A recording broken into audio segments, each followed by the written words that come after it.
Okay, so basically I put mine inside of my closet, so it's like on the bottom of the closet.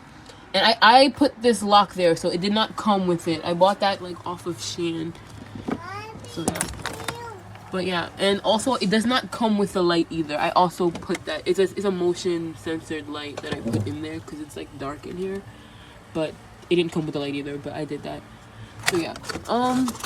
So it's like this is about to put this all the way back. Like it's about 2 Jello, I guess, containers or this like longer bottle, I guess, of like I don't know how many ounces is this. This is a 1.25 liters, so like those longer bottles. That's how deep it is, I guess. Then there's like space on the bottom, but you can't double it like that, or else it won't close. It definitely has to just be simple.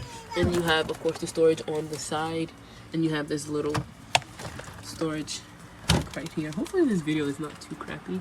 And of course you have a little freezer part. Is that ice cream in there? That's like super rated.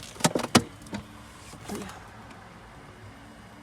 That's the fridge. But yeah, the light did not come with it, and the lock didn't come with it either. I did that. So yeah, but it's so pretty.